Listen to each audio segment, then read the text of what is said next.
Bismillahirrahmanirrahim. Assalamualaikum warahmatullahi wabarakatuh. Terima kasih kepada rekan-rekan media yang sudah memenuhi undangan kami. Yang memang hari ini kami sudah mengundang dalam agenda konferensi pers terkait somasi terbuka kepada Presiden RI ke-7 atas tuduhan ada orang besar di balik kasus ijazah palsu Jokowi. Dan memang hari ini di kantor SAI and Partner ada Sebulbetnya Bang Yani. Terima kasih sudah memberikan tempat kepada tim untuk mengadakan agenda konferensi pers hari ini di Senin 4 Agustus 2025 tepat di 15.30. Baik, yang pertama yang ingin kami sampaikan bahwa kami dari tim advokasi anti kriminalisasi akademisi dan aktivis yang merupakan kuasa hukum dari Pak Roy Suryo dan kawan-kawan telah mengirimkan surat somasi pada Kamis yang lalu kepada yang terhormat Saudara Joko Widodo yang terhormat di ya, alamat yang bersangkutan di Jalan Kutai Utara RT 8 RW 7 Kelurahan Sumber Kecamatan Banjarsari Kota Solo Jawa Tengah. Jadi kita prediksi atau kita asumsikan dengan pos yang via JNE semestinya hari ini sudah diterima begitu, dan hari ini kami ingin menyampaikan apa yang menjadi somasi terbuka tadi karena ini berkaitan dengan statement Saudara Joko Widodo yang juga bersifat terbuka. Alhamdulillah di tengah-tengah kami sudah hadir dari tim advokasi yang di sebelah kanan saya adalah Koordinator Litigasi Bang Petrus Celestinus, Sarjana Hukum. Kemudian ada Prinsipal klien kami Pak Roy Suryo. Kemudian ada juga tim advokasi kami Bang Jahmada Girsang SHMH. Kemudian juga ada Dr. Herman Kadir SHMU, termasuk Sebulbet, Dr. Ahmad Yani SHMH, dan Bang Mulyadi SHMA yang merupakan bagian dari tim advokasi. Kemudian di sebelah kiri saya juga ada Bang Medi Junior atau SHCLA, anggota tim dari advokasi. Dan ada juga Bang Rizal Fadilah SH, meskipun sering melakukan advokasi, tapi dalam kasus ini beliau ini terlapor ya. Jadi beliau juga klien begitu ya, terlapor tapi tidak diakui oleh Saudara Joko Widodo. Ya, melaporkan peristiwa begitu muncul 12 nama, diantaranya ada Bang Rizal Fadilah, tapi Saudara Joko Widodo tidak mengakui. Jadi siapa sih sebenarnya melaporkan ini ya?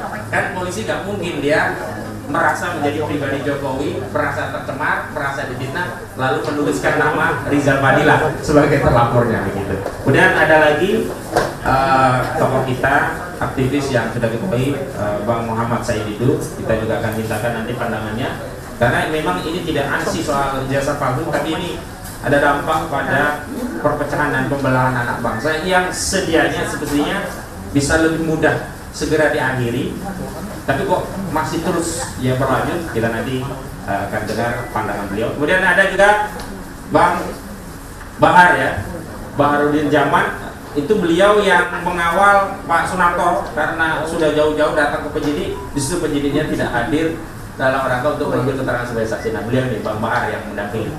Dan juga ada Ibu Kurnia Triroyani, statusnya terlapor. Ya, tapi terlapor advokat, jadi aneh juga. Advokat kok bisa dilaporkan? Semestinya sesuai undang-undang advokat, harusnya ya orang yang mau melaporkan advokat itu pergi ke Dewan Kehormatan Organisasi Advokat, meminta arahan, petunjuk, apakah yang akan dilaporkan itu masuk dari kategori kegiatan tugas profesi atau tidak. Kalau itu bagian dari pelaksanaan tugas profesi advokat, maka tidak bisa dibawa ke ranah pidana atau perdata, bukan main lapor. Dan ada Pak Nursan, juga Bu Soraya, bagian dari tim advokasi, juga Bu Mary Safiri dari KNPRI ya, mak-mak militan ya. Baik, saya mulai saja yang sebelum ke Bang menuju pemaparan yang pertama kali dari tim litigasi ya, Bang Petrus Celestinus. Saya ingin mengawali pembukaan dengan menyampaikan beberapa kerangka pemikiran hukum sebagai berikut. Yang pertama, setiap kita sebagai warga negara memiliki kedudukan yang sama di hadapan hukum.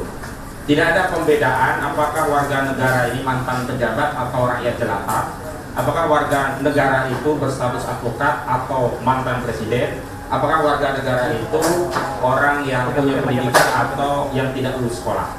Konstitusi kita menyatakan bahwa setiap warga negara berkesamaan kedudukannya di muka hukum, baik dalam urusan yang non pemerintah maupun pemerintahan, sehingga punya hak konstitusional yang sama. Dan ini ditegaskan di pasal 27 Undang-Undang Dasar 1945. Yang kedua, kasus ijazah palsu ini sebaiknya, seyogyanya memang fokus kepada penyelesaian secara hukum. Dan saudara pelapor, saudara Joko Widodo, 30 April 2025 yang lalu telah membuat laporan polisi ke Polda Metro Jaya karena dirinya merasa dicemarkan, merasa difitnah, merasa direndahkan serendah-rendahnya, merasa dihinakan sehina-hinanya. Maka hemat kami, masalah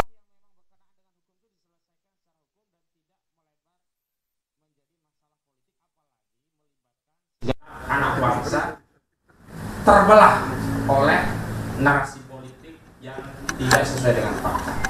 Nah, dalam konteks itulah kami mengkritik pernyataan saudara Joko Widodo yang menuduh klien kami dalam menjalankan hak konstitusionalnya, menjalankan kebebasan berserikat, berkumpul dan menyampaikan pendapat, termasuk berpendapat dengan keahliannya berdasarkan penelitiannya, yang kemudian pendapat itu sampai pada kesimpulan ijazah saudara Joko Widodo itu palsu, kemudian dipersoalkan secara pidana. Nah, yang menjadi persoalan adalah manakala saudara Joko Widodo menuduh, memfitnah, menyatakan bahwa ya cukup Pak, menuding, memfitnah bahwa ada orang besar di balik perjuangan klien kami yang berusaha mendudukkan persoalan terkait ijazah palsu itu dengan pendekatan ilmiah. Nanti aja Pak, gak apa-apa Pak, nggak dikasih dulu gak apa-apa Pak ya. Nanti aja gak apa-apa. Ya, jadi kita sebenarnya sedang berusaha membantu negara, bangsa agar bisa segera terlepas dari kemelut ijazah palsu dengan pendekatan saintifik. Dan itu dilakukan atas dasar kesadaran sebagai bagian dari warga negara yang lahir dan dibesarkan di negeri ini. Jadi sakit sekali ya perasaan klien kami, dan kami juga turut tertuduh dalam persoalan ini seolah-olah membela orang yang dikendalikan oleh orang besar dengan narasi orang besar. Sekali lagi kami ingin menegaskan bahwa harusnya segala hal yang berkaitan dengan hukum selesaikan dengan hukum, dan tidak memperluas masalah politik ini menjadi pembelahan anak bangsa yang makin melebar. Itu yang tidak kami inginkan.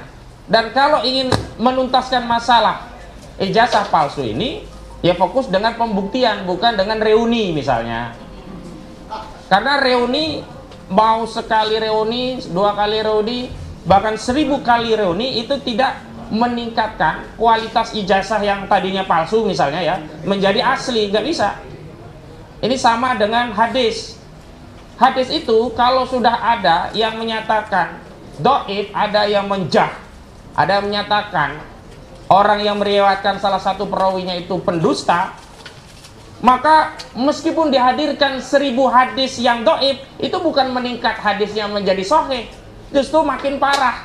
Itu makin mengkonfirmasi kedhaifan hadis itu. Dan hari ini kalau kita bicara tentang kesahihan sebuah dokumen ijazah, ya fokus kepada materi dokumen ijazah itu, dimana klien kami telah siap untuk terlibat meneliti kalau dikatakan sumbernya bukan langsung dari ijazah tersebut. Memang benar, pada 22 Mei 2025 yang lalu, Bareskrim Mabes Polri telah mengumumkan menghentikan penyelidikan kasus ijazah palsu yang dilaporkan oleh TPUA dengan menyatakan hasil tes laboratorium forensik Bareskrim Mabes Polri menyatakan bahwa ijazah saudara Joko Widodo ini identik gitu. Kami tidak soal kalau hasilnya adalah identik, tinggal berikan akses kepada klien kami untuk juga ikut meneliti objek yang diteliti oleh Bareskrim Sehingga nanti kalau ternyata klien kami menyatakan identik, selesai. Jika klien kami menyatakan memang beda dan makin menguatkan bahwa ijazah itu palsu, makin mengkonfirmasi bahwa ijazah itu palsu karena yang diteliti oleh Barreskrim ternyata tidak jauh beda dengan foto-foto yang selama ini sudah beredar, tidak jauh beda yang selama ini dengan dokumen yang sudah diupload di KPU, KPUD yang menjadi syarat untuk menjadi presiden dan juga kepala daerah. Jadi jangan salahkan jika hasil penelitiannya justru makin menguatkan bahwa ijazah tersebut palsu. Dan kalau nanti ada perbedaan, hasil dari Barreskrim asli, hasil dari klien kami palsu, bawa ke pengadilan, maka pengadilan yang akan memutus. Bukan seperti saat ini, dengan dihentikan di Barreskrim, justru klien kami dikejar dengan pasal fitnah, pasal pencemaran, yang terakhir muncul 12 orang nama, tapi ketika nama-nama tersebut disodorkan kepada saudara Joko Widodo, dia tidak menyatakan melaporkan nama-nama tersebut, berdalih bahwa dia hanya melaporkan peristiwa, bukan orang. Padahal peristiwa pidana yang disambungkan adalah delik aduan. Mutlak harus ada pihak yang menjadi korban yang merasa tercemar, merasa terfitnah karena kekuatan menuntut secara hukum pada delik aduan, yakni pasal 310 dan 311 KUHP, itu ada pada kewenangan korban. Jika korban menyatakan tidak merasa terfitnah, tidak merasa tercemar, dan tidak menuntut terlapor, ya selesai. Polisi, jaksa tidak bisa bertindak untuk dan atas nama korban. Polisi dan jaksa hanya bisa bertindak untuk dan atas nama negara dalam kasus delik umum. Misalkan pembunuhan, melaporkan terjadi peristiwa pembunuhan, tidak tahu siapa yang membunuh, masuk akal. Lah ini melaporkan dirinya difitnah, dirinya dihinakan sehina-hinanya, direndahkan serendah-rendahnya, nama kok nggak muncul begitu loh.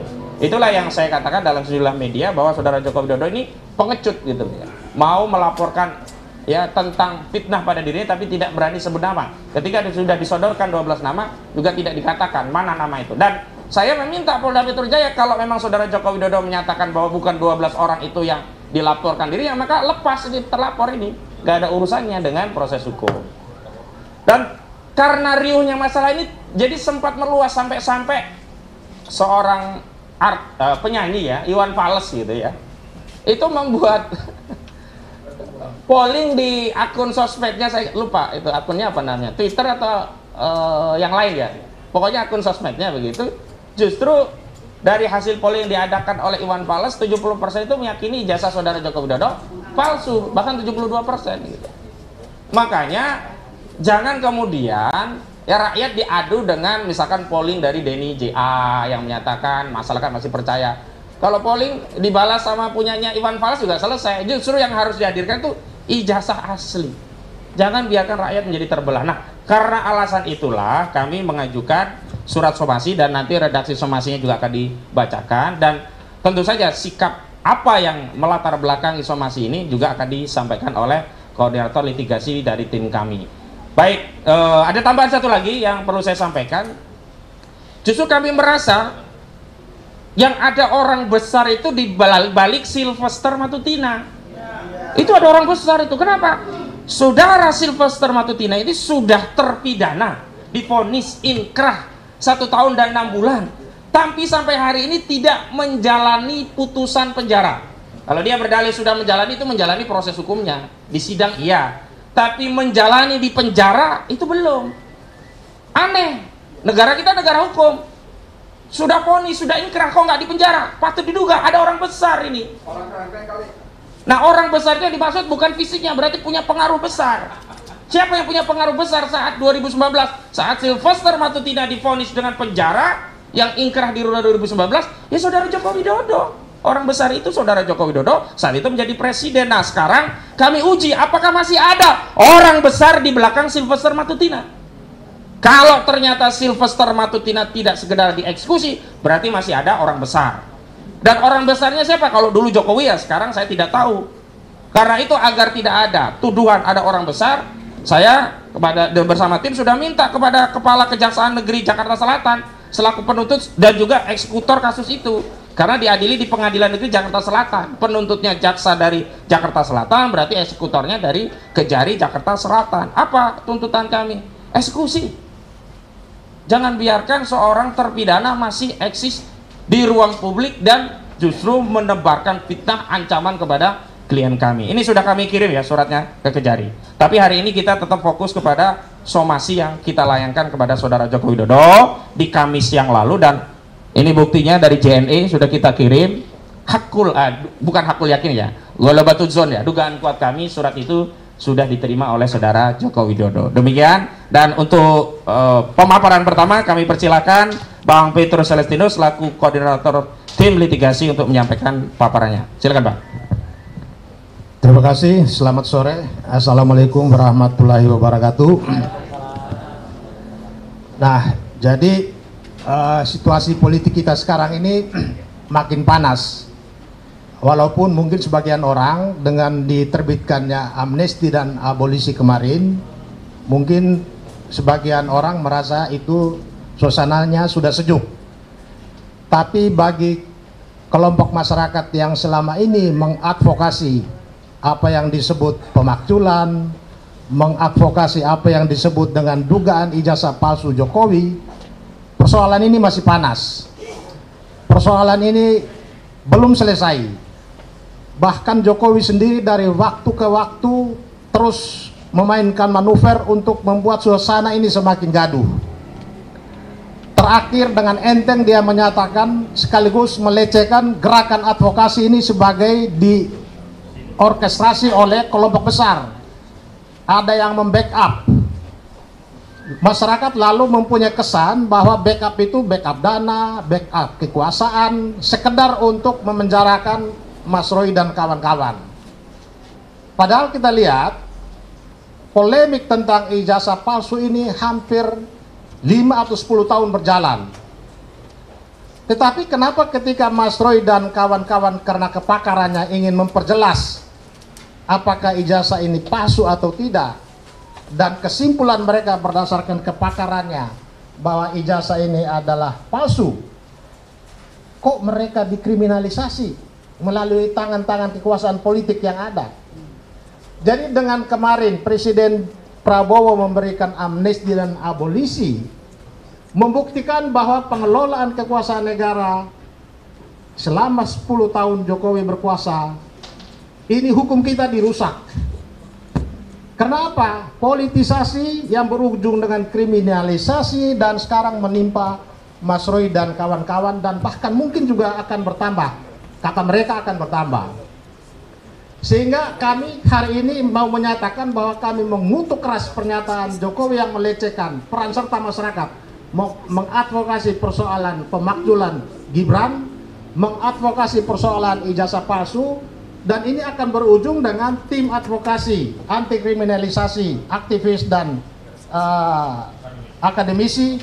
Kita akan melaporkan Jokowi ke Bareskrim atau Polda terkait dengan ujaran kebencian, pernyataan bohong yang menuduh bahwa gerakan advokasi terhadap Mas Roy dan kawan-kawan, gerakan advokasi yang dilakukan oleh sejumlah tokoh masyarakat atas pemakzulan terhadap Gibran Raka Buming Raka sebagai dibiayai oleh kelompok besar, dan ini sudah semakin nyata mengadu domba kelompok masyarakat, terutama termasuk partai-partai yang berseragam biru dengan kelompok-kelompok kita ini diadu. Sehingga unsur tentang ujaran kebencian, pernyataan penyebaran berita bohong sebagaimana juga dituduhkan kepada teman-teman kita yang lain, besok atau lusa kita akan laporkan Jokowi tentang tindak pidana ujaran kebencian, penyebaran berita bohong yang mengadu domba antar golongan masyarakat.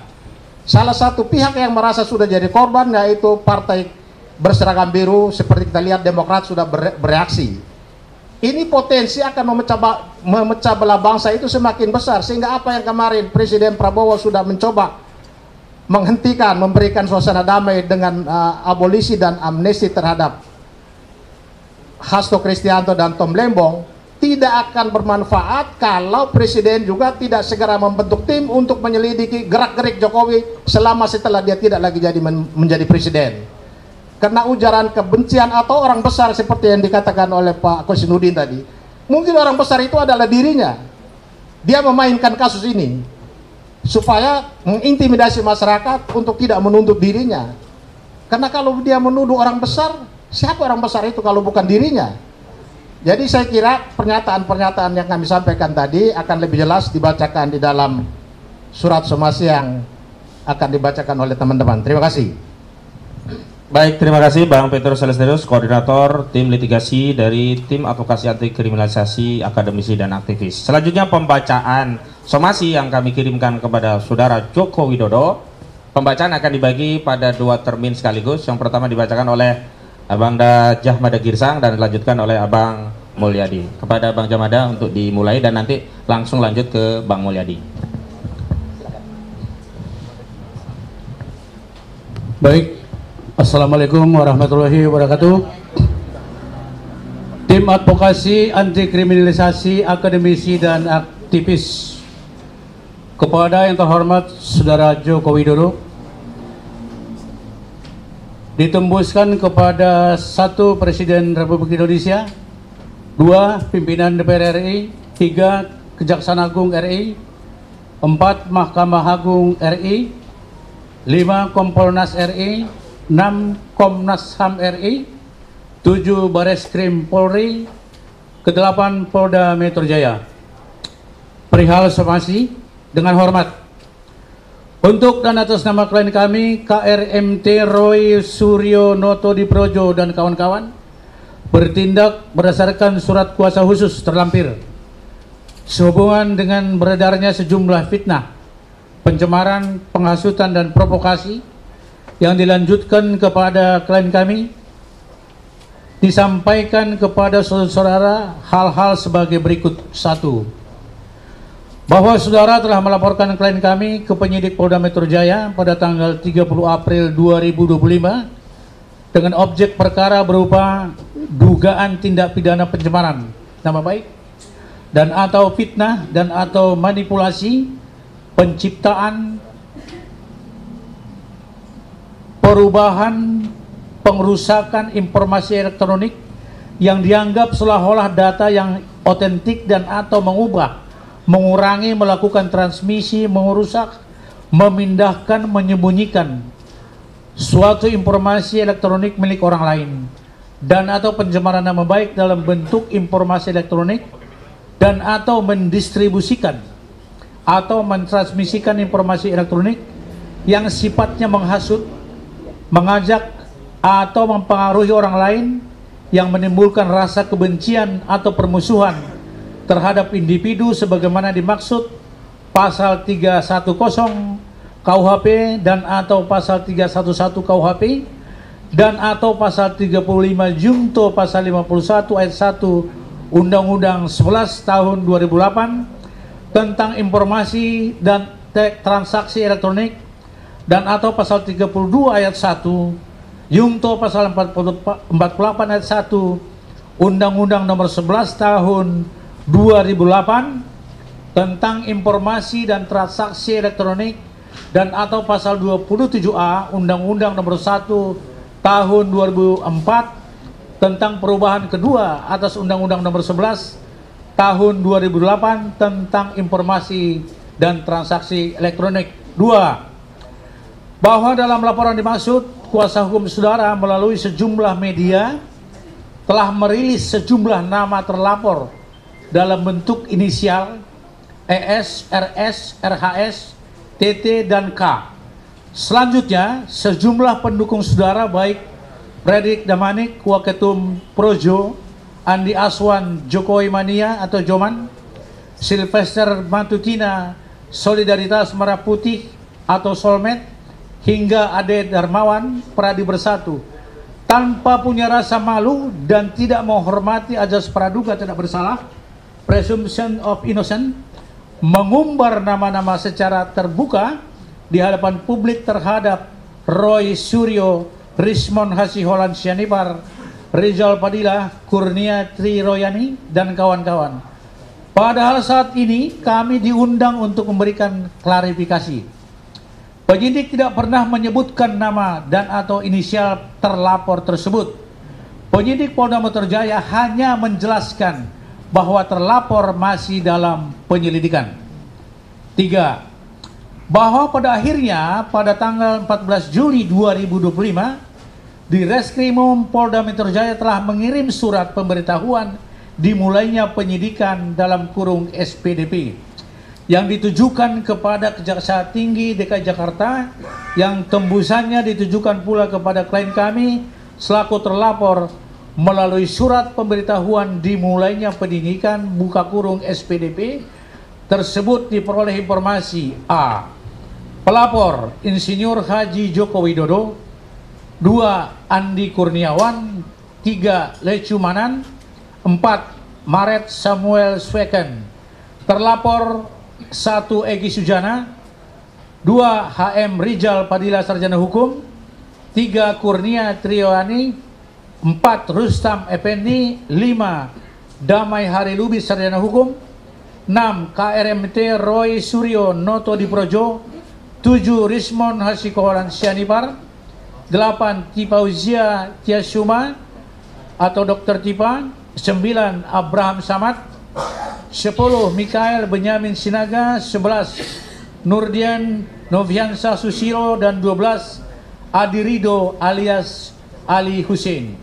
Materi laporan: dugaan tindak pidana penyebaran nama baik dan atau fitnah dan atau menghasut orang lain untuk melakukan perbuatan pidana dan atau manipulasi penciptaan, perubahan, pengerusakan informasi elektronik yang dianggap seolah olah data yang untuk mengubah, mengurangi, melakukan transmisi, merusak, memindahkan, menyembunyikan suatu informasi milik orang lain dan atau pencemaran nama baik dalam bentuk informasi elektronik dan atau mendistribusikan atau mentransmisikan informasi elektronik yang sifatnya menghasut, mengajak atau mempengaruhi orang lain yang menimbulkan rasa kebencian atau permusuhan terhadap individu sebagaimana dimaksud pasal 310 KUHP dan atau pasal 311 KUHP dan atau pasal 160 KUHP dan atau pasal 35 Yungto pasal 51 ayat 1 Undang-Undang Nomor 11 Tahun 2008 tentang informasi dan transaksi elektronik dan atau pasal 32 ayat 1 Yungto pasal 48 ayat 1 Undang-Undang Nomor 11 Tahun 2008 tentang informasi transaksi elektronik dan atau pasal 27A Yungto pasal 45 ayat 4 dan atau pasal 28 ayat 2 Undang-Undang Nomor 1 Tahun 2004 tentang perubahan kedua atas Undang-Undang Nomor 11 Tahun 2008 tentang informasi dan transaksi elektronik yang diketahui terjadi di Jakarta pada tanggal 22 Januari 2025. 4. Bahwa pada tanggal 25 Juli 2025 saat diwawancarai media terkait adanya 12 nama terlapor dalam kasus ijazah palsu termasuk tersebut mantan Ketua KPK Abraham Samad, saudara berdalih tidak melaporkan nama melainkan hanya melaporkan peristiwa. Bahwa pernyataan saudara yang berdalih tidak melaporkan nama melainkan hanya melaporkan peristiwa bertentangan dengan pernyataan tim kuasa hukum saudara yang saat mendampingi saudara membuat laporan polisi di Polda Metro Jaya pada tanggal 30 April 2025 yang lalu. Tegas menyebutkan sejumlah inisial nama terlapor yaitu ES, RS, RAS, TT, dan K. 6. Bahwa pernyataan saudara yang berdalih tidak melaporkan nama melainkan hanya melaporkan peristiwa bertentangan dengan pernyataan tim kuasa hukum saudara yang menyebutkan sejumlah inisial nama terlapor yang SS, RS, RAS, TT, dan KK jelas menginformasikan adanya kebohongan. Kebohongan itu berpotensi dilakukan oleh saudara atau tim kuasa hukum saudara atau keduanya. 6. 7. Bahwa jika saudara konsisten tidak melaporkan nama sebagaimana dilaporkan dugaan pencemaran dan fitnah yang saudara laporkan karena saudara merasa dihina sehina-hinanya, direndahkan serendah-rendahnya karena ijazah saudara dikatakan palsu, maka 12 nama yang disebutkan di atas tadi saudara laporkan. 8. Bahwa penyidik Polda Metro Jaya tidak berwenang bertindak untuk dan atas nama saudara dengan mengkompilasi 12 nama terlapor dalam perkara dugaan pencemaran dan fitnah berdasarkan pasal 310, 311 KUHP, mengingat kekuatan menurut secara hukum dalam delik aduan mutlak menjadi kewenangan korban, bukan kewenangan negara melalui aparat penegak hukum baik polisi maupun jasa dalam ranah delik umum yang seperti pencurian pasal 363 dan pembunuhan pasal 338. 9. Bahwa sejatinya saudara kami duga memiliki niat jahat mensrea dengan membuat laporan dugaan pencemaran dan fitnah dengan menyeludupkan ketentuan pasal 35 dan 32 ITE. Dua pasal dimaksud masing-masing ancamannya 12 tahun penjara dan 8 tahun penjara. Melalui penyeludupan hukum dua pasal dengan pasal 35 dan 32 ITE, penyidik berdasarkan kewenangan dan KUHP dapat melakukan penahanan terhadap tersangka karena ancamannya pidananya lebih dari 5 tahun. 10. Bahwa belakangan para pendukung saudara Fredrik Damanik, Waketum Projo, Andi Azwan, Joman, Sylvester Matutina, Solidaritas Merah Putih, hingga Adik Darmawan, Luksumanan, Pradi Bersatu begitu ofensifnya dan sangat agresif menyerang pribadi klien kami. Bahkan saudara Luksumanan tampak risih dan malu menyampaikan motif pembuatan laporan polisi untuk tujuan memenjarakan klien kami. Bahwa saudara tampak merujuk data menunjuk pribadi yang spesifik, mengedarkan fitnah, memperjuangkan konstitusional. Bahwa akibat kasus ijazah palsu telah terjadi pembelaan dan perpecahan antara anak bangsa. Saudara tidak berusaha melarai perseruan dan dengan segera menunjuk ijazah saudara miliki. Akan tetapi saudara malah menikmati menjadi isu sebagai objek kapitalisasi publik politik untuk kepentingan pribadi saudara.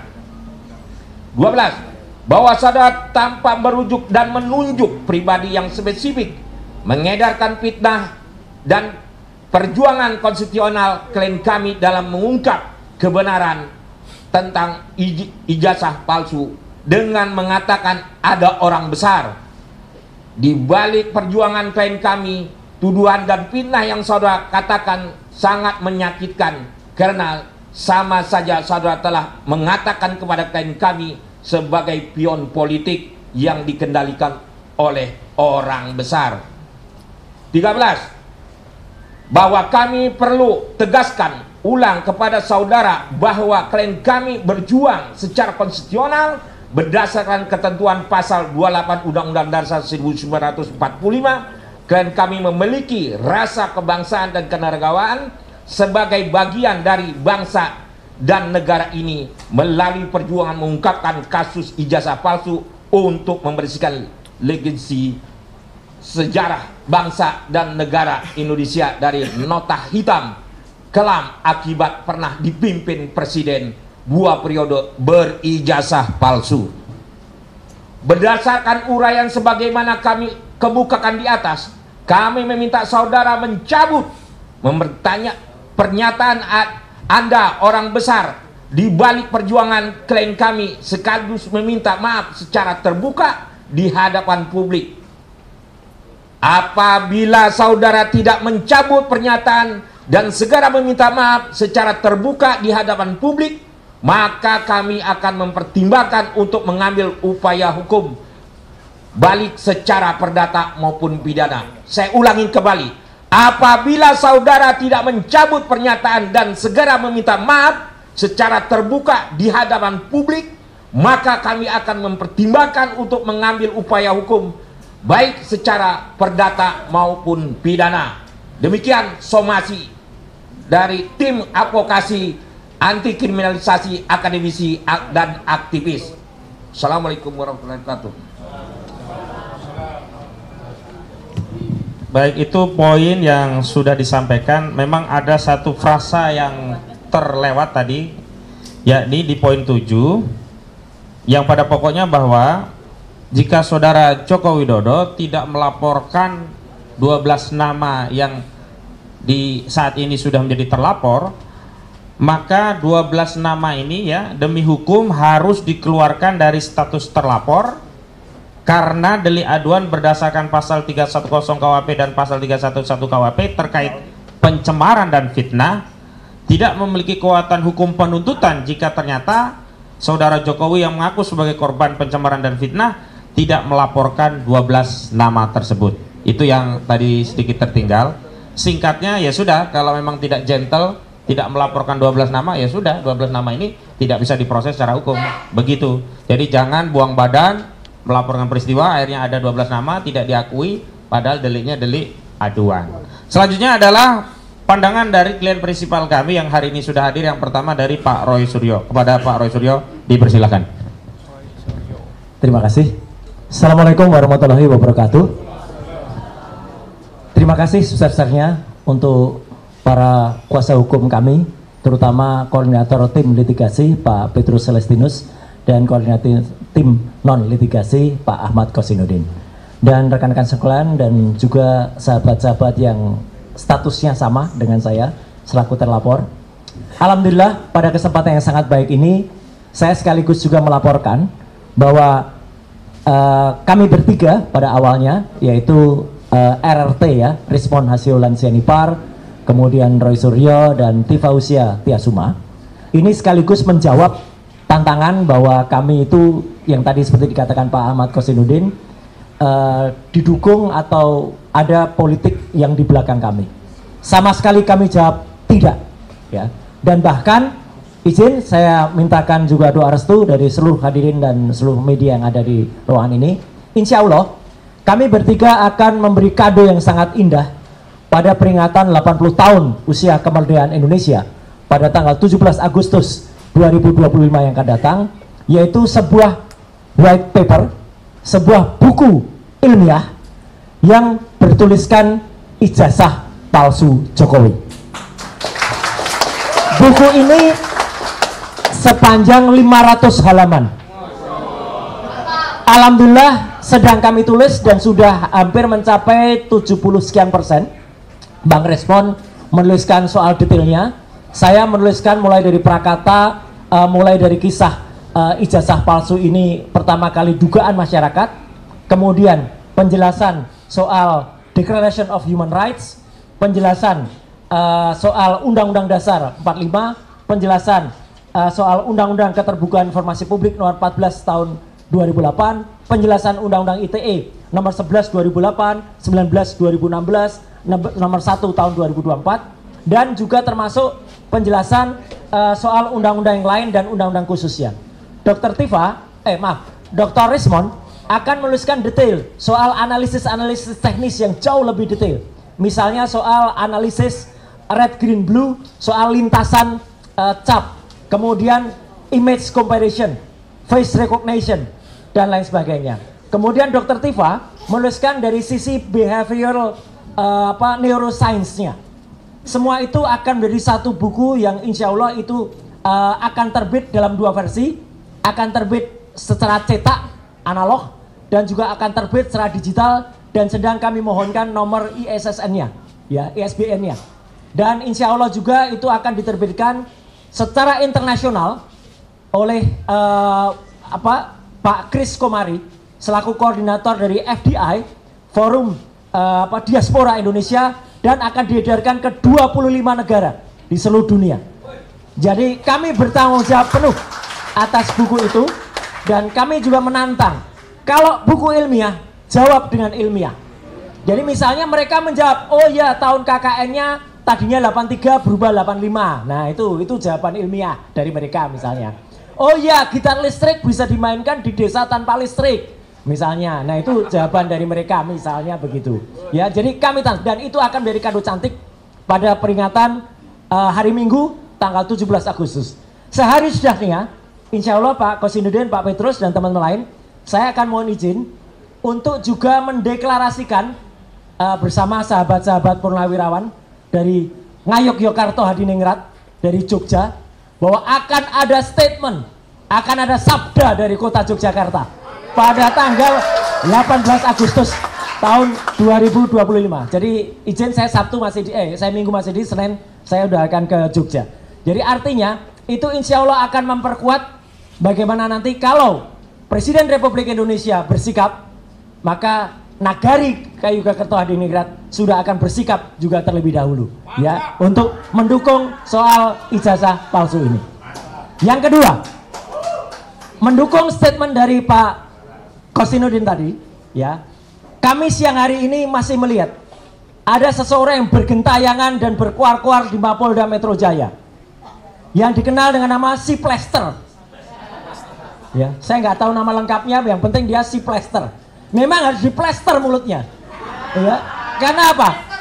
Karena sesuai dengan surat yang kami ajukan ke Kejaksaan Negeri Jakarta Selatan, dan itu kami konfreskan di depan patung Dewi Keadilan, yang Dewi Keadilan itu ditutup matanya supaya benar-benar bisa adil tanpa memandang apapun. Kami masih menunggu jawaban dari Kejaksaan Negeri. Karena apa? Kalau memang Si Plester sudah mengatakan sudah menjalani hukuman, kapan, hari apa, tahun berapa, dari bulan mana, saya bulan mana. Karena seharusnya dia dihukum 1 tahun 6 bulan sesuai dengan putusan kasasi, bahwa dia sudah menjalani bahwa dia sudah menjalani pengadilan, ya, mungkin menjalani sidang. Dan bahkan Pak Yusuf Kalla, Muhammad Yusuf Kalla, sangat baik maafkan mungkin, tetapi yang jelas kita masih menunggu kapan dia dieksekusi menjalani hukuman. Makanya siang hari tadi dia koar-koar. Dulu RS ketakutan masuk menggunakan penyangga kepala. Yang mengenakan saya penyangga kepala itu rumah sakit resmi saya waktu itu, dan itu saya pakai selama 1 bulan, dan saya kesatria, saya masuk menjalani hukuman, ya, bukan seperti dia yang lari dari tanggung jawab tidak menjalani hukuman. Itu lebih penting. Artinya begini teman-teman semua, izinkan kalau saya salah, bapak-bapak yang mengerti hukum, berarti semua statement dia maupun laporan dia di Polda Metro Jaya maupun kesaksian dia, kalau ternyata itu terjadi dan dia harusnya masuk tahanan, maka itu tidak berlaku, tidak sah. Karena harusnya dia masuk tahanan, tapi kemudian dia masih bersaksi atau bahkan membuat kesaksian terhadap pelapor yang lain. Jadi harusnya dia dieksekusi. Itu soal Si Plester. Satu lagi yang saya harus bilang mohon maaf, satu lagi yang kemarin teriak-teriak soal oh itu harus masuk penjara, yaitu orang namanya AA inisialnya, ya, yang dia kehilangan otaknya ketika digebukin di depan DPR, ya. Dia kena, sebenarnya dia adalah TSK, tersangka kasus penistaan agama pada tahun 2015. Mohon maaf ibu-ibu dan semua umat muslim dan muslimah.